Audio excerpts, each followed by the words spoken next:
श्रद्धालुओं, अभी तक श्रीमद् भागवत के 6 अध्याय में आपको बताया गया कि भगवान नारद जी भगवान वेद व्यास जी को अपने जन्म की गाथा, अपने जन्म का वृत्तांत बता के और ज्ञान चक्षु उनके खोल के और वीणा बजाते श्रीमन नारायण नारायण नारायण का ध्यान करते हुए चले गए। अब देखिए, इसके बाद हम 7वें अध्याय पे सौनक उवाच है कह रहे हैं। सौनक आदि ऋषि, मैंने बताया कि सौनक आदि ऋषि इस कथा को सुन रहे हैं और सूत जी सुना रहे हैं।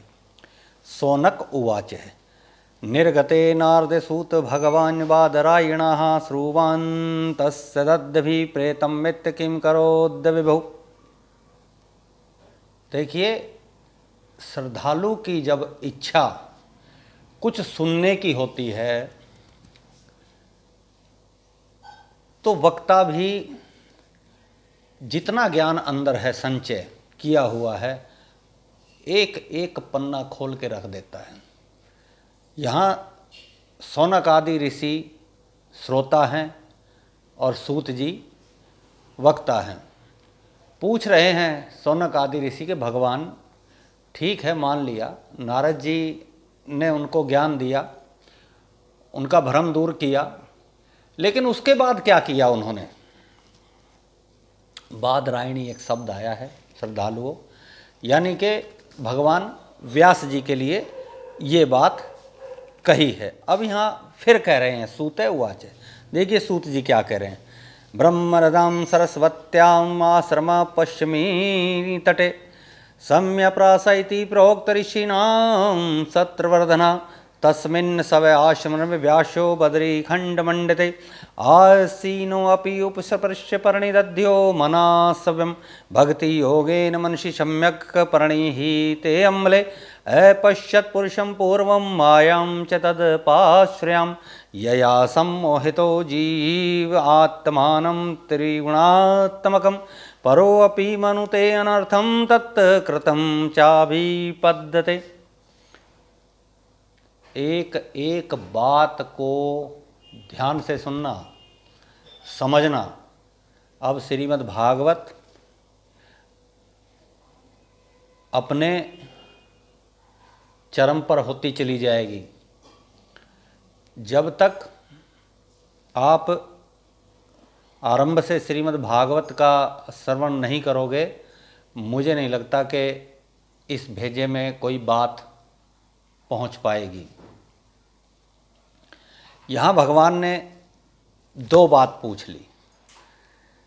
अब सूत जी कह रहे हैं कि सरस्वती नदी, माता सरस्वती जो नदी जहाँ से निकल रही है, उस जगह का नाम बद्री का आश्रम है कि भगवान ने वहाँ पे पश्चिम की ओर शम्यप्रास नाम का एक आश्रम था। आप में से शायद कोई श्रद्धालु शायद गया भी हो, तो भगवान बद्री जी की जो आज भी बद्री का आश्रम जो है, वेद व्यास भगवान का जो आश्रम है, वो बिल्कुल सरस्वती के एकदम किनारे पे है और वहाँ से लगभग 200 मीटर की दूरी पे ही सरस्वती माँ का उद्गम स्थान है, जहाँ से आपको पता होगा कि भीमशिला भी वहाँ रखी है।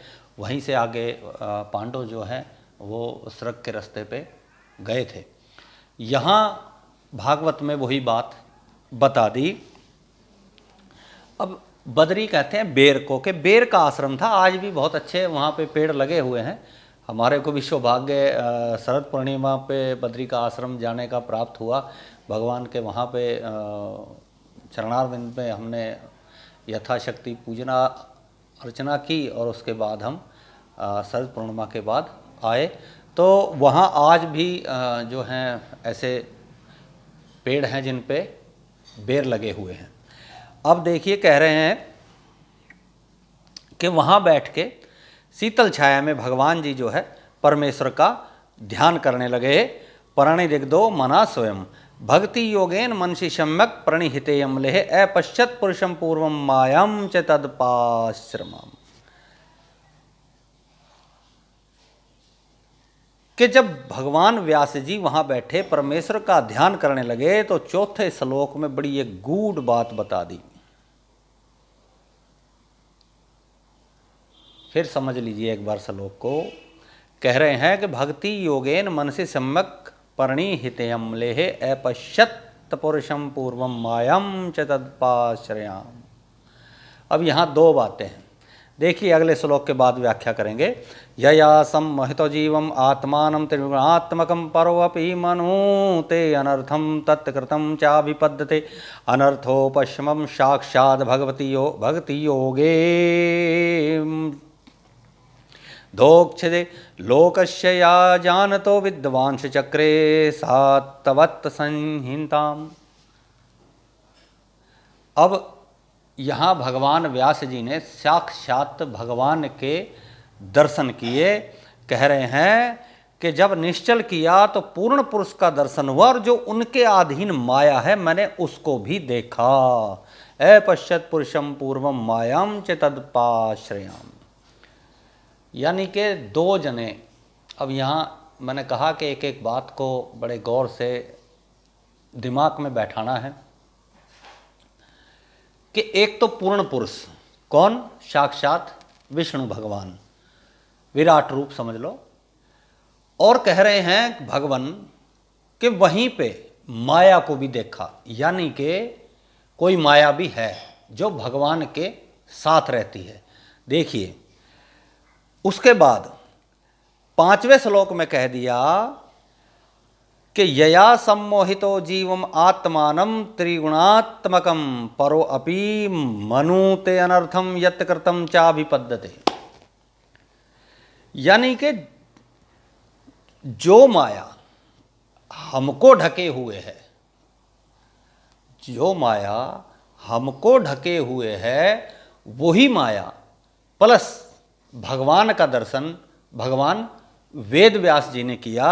श्लोक में व्याख्या क्या कर दी कि जिस माया से, यानी कि जो भगवान के साथ माया आई थी उससे मोहित होकर हम जीव शरीर को आत्मा देह रूप मान लेते हैं कि ये जो शरीर है, ये जो बॉडी है, यही सब कुछ है।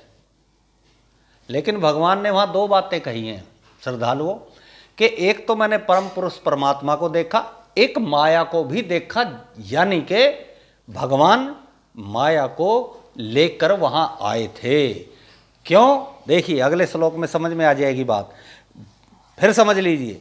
कह रहे हैं कि जिस माया से मोहित होने से जीव त्रिगुण से परे आत्मा को देह रूप मान लेता है, यानी कि हम आप सभी इस शरीर के अंदर जो विराजमान है, जहां मैंने बताया कि ज्ञान का भंडार है, उसी को हम ये शरीर मान लेते हैं, मैं मेरा शरीर।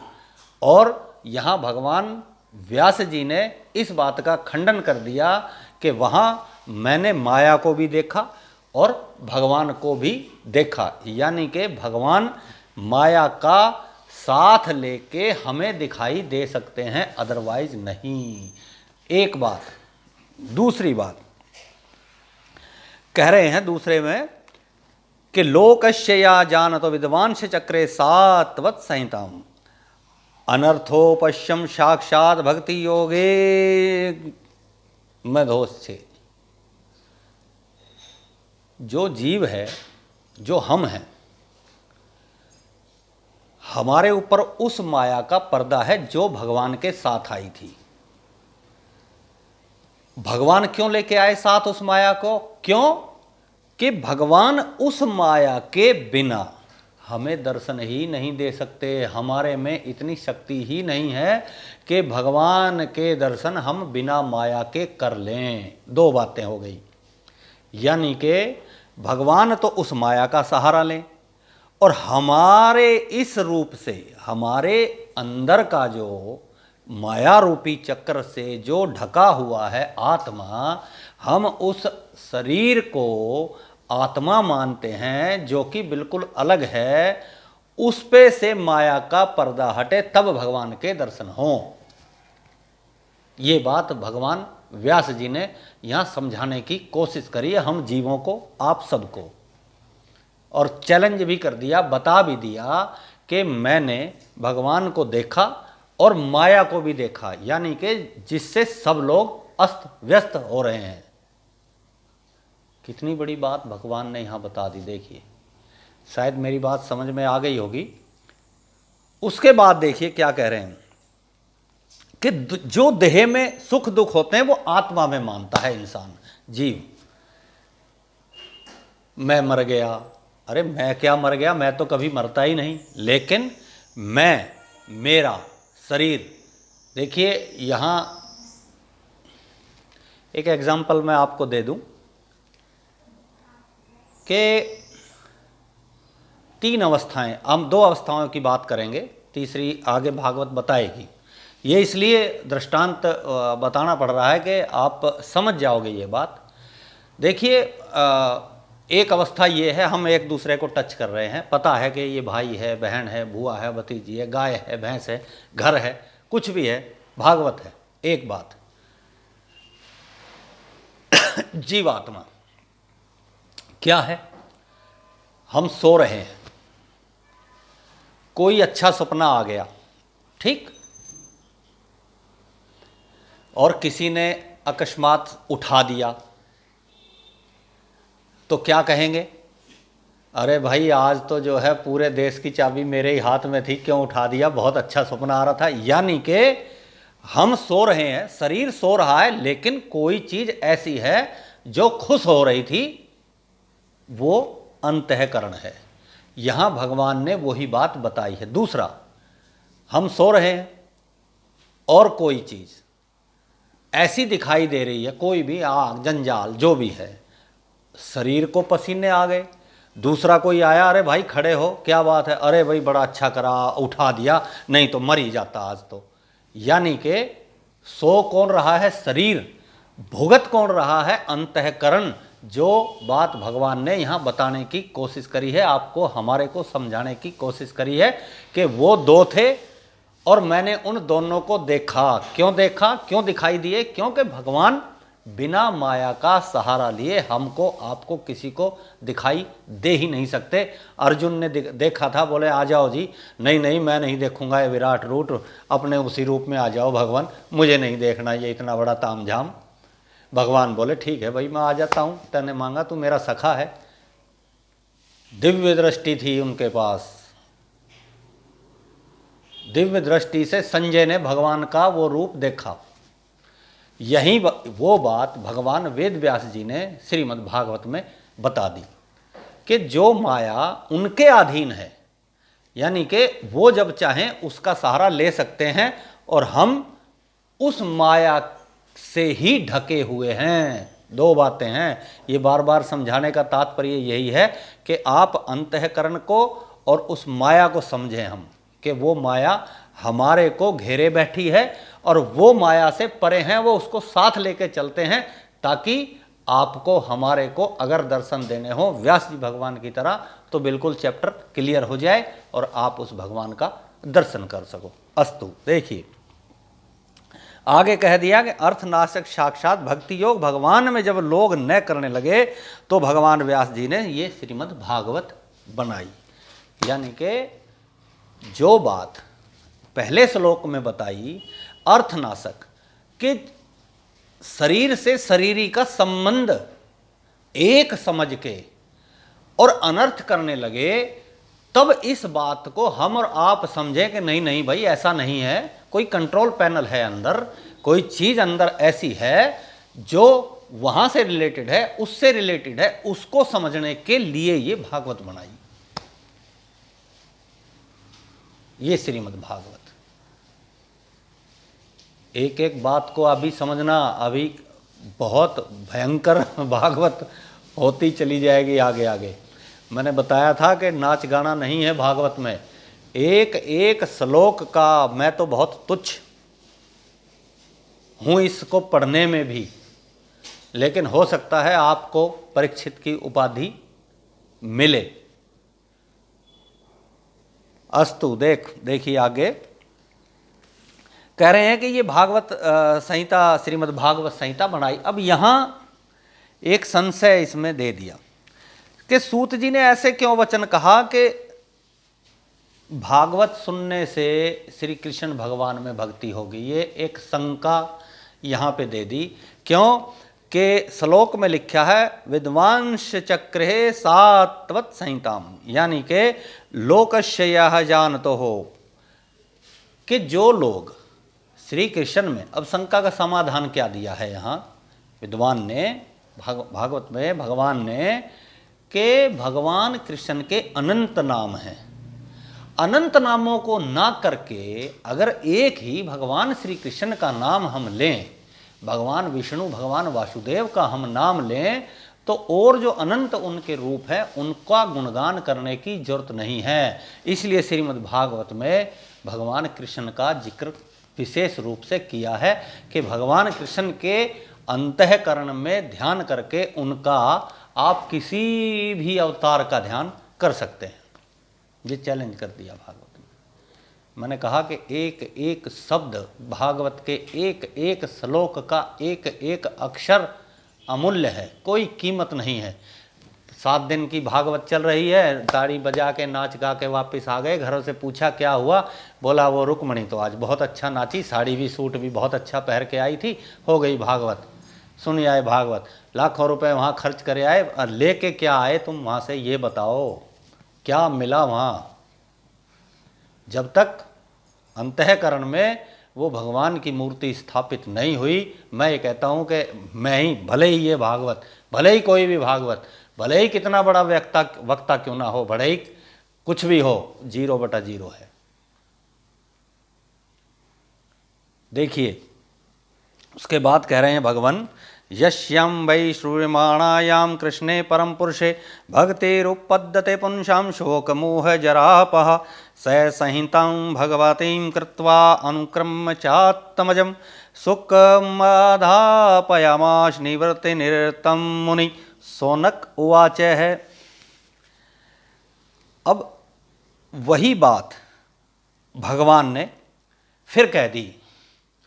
बार बार समझाने का तात्पर्य यही है कि इस भागवत को सुनने से पहले आपकी बुद्धि, मेरी भी बुद्धि यहाँ पे केंद्रित हो जाए, ताकि श्रीमद् भागवत का जो हम दृष्टांत, जो हम श्लोक व्याख्या कर रहे हैं, वो हमारे भेजे में बढ़ जाए। हो सकता है हम अज्ञानी हो सकता है कोई चीज़ ऐसी हमारी भी समझ में ना आई हो, लेकिन भागवत बार बार यही समझा रही है कि ऐसा नहीं है, आप इसकी तरफ ध्यान कीजिए।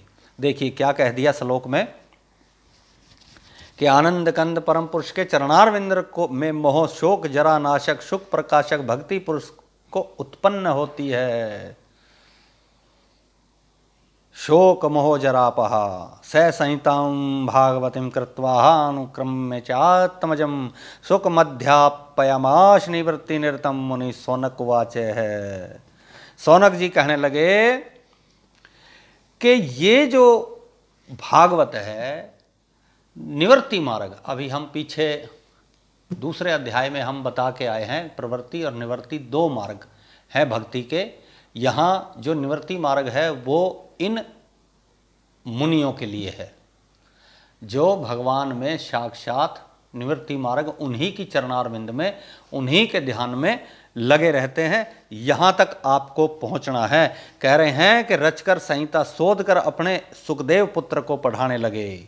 यहाँ से भागवत भगवान सुखदेव जी को भगवान व्यास जी ने पढ़ाई शुरू की। शौनक उवाच, शौनक जी कह रहे हैं, सैवै निवृत्ति निरतः सर्वत्रोपेक्षको मुनि कश्यवावृत्ति में तात्मात्मा रामः संभय सुत उवाच है। अब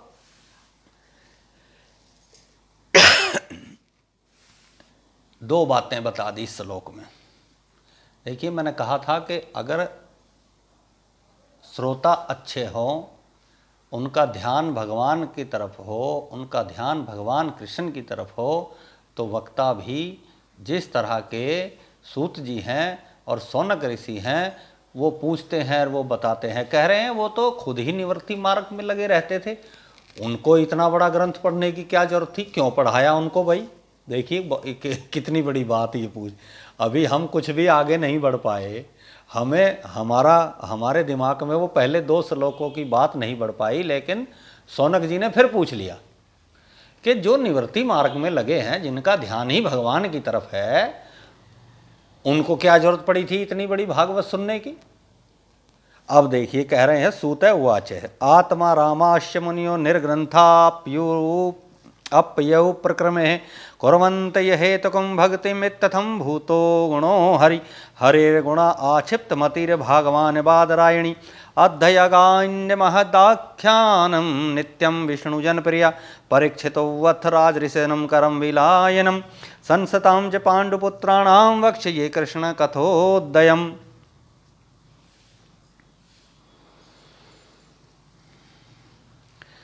अब यहाँ फिर भगवान ने संशय डाल दिया। संशय क्या डाल दिया? भगवान कह रहे हैं, ऋषि सूत जी कह रहे हैं कि हे ऋषियों, ठीक है आप प्रश्न कर रहे हो, आपका अधिकार है प्रश्न करने का। देखिए दोनों बातें यहाँ पूछ ली कि इतने बड़े वो निवृत्ति मार्ग में लगे हैं भगवान सुखदेव, उनको क्या जरूरत थी? कोई कितना बड़ा विद्वान हो जाए और वो आगे बढ़े तो पूछ रहे हैं उनको क्या जरूरत है, वो तो डायरेक्ट ऑनलाइन है। यहां भगवान सूत जी ने फिर जवाब दिया है। सूत जी ने कहा है कि हे ऋषियों, आत्मा राम क्रोध, अंदर का क्रोध जो है, जिनकी अहंकार रूपी गांठें जिनकी दूर हो गई, ऐसे मुनि लोग कभी फल की इच्छा नहीं करते। यहां पहुंचना है, यानी कि निवृत्ति मार्ग में लग के भी फल की इच्छा नहीं होनी चाहिए। भगवान वैकुंठ उनके लोक पहुंच गए, वहां भी फल की इच्छा नहीं होनी चाहिए। यही बात सूत जी ने उन शौनक आदि ऋषियों को बता दी। कह रहे हैं कि बिना फल ही परमेश्वर की भक्ति करते हैं, हरि के गुण भी ऐसे ही हैं। 10वें श्लोक में बता दिया, भक्तिर्मितथम भूत गुणो हरि। क्या मतलब? मतलब ये कि जो इंसान, जो जीव अंतःकरण से इस भगवान की भक्ति में लग गया, वो चाहे कुछ भी काम करता रहो, संसारिक कर्म कुछ भी, एनीथिंग, वो भक्ति अंदर कंटिन्यू चलती रहेगी, वो कभी इच्छा करते ही नहीं। आत्माराम, आत्माराम मतलब वो अंतःकरण से भगवान के अलावा दूसरी कोई चीज न सुनते न देखते, करते सब कुछ है। खाना भी खाएंगे, नहाएंगे, धोएंगे, कपड़े धोएंगे, इधर उधर जाएंगे, सबसे बात करेंगे, उनका जवाब, लेकिन आत्माराम ऑनलाइन जो कर रहा है वो कर रहा है, मैं कुछ नहीं कर रहा, मेरा जो शरीर है वो कुछ नहीं कर रहा। ये आत्माराम का जो भगवान ने यहाँ सूत जी ने कहा है कि आत्मा राम से मुनियो निर्गंथा उपयो चक्र निर्गंथा हरे गुण क्षिप्त मतिर भागवान बादराणी अध्ययागान्यमाध्याख्यम नित्यम विष्णु जनप्रिया परीक्षित राजऋषि करम विलायनम संस्थान पांडुपुत्राणाम वक्षे कृष्ण कथोदयम। कि जो ऐसे आत्मा राम हैं उनको किसी चीज की कोई लालसा होती ही नहीं। उसके बाद कह रहे हैं कि भगवान शुकाचार्य ने महाआख्यान पढ़ा। क्यों? कि सुखदेव जी को विष्णु के भक्त बड़े प्यारे हैं। यानी कि भगवान ने निवृत्ति मार्ग से आत्मा राम है, लेकिन श्रीमद् भागवत में भगवान कृष्ण की लीलाओं का वर्णन है, इसलिए भगवान सुखदेव ने इस श्रीमद् भागवत को पढ़ा। क्यों?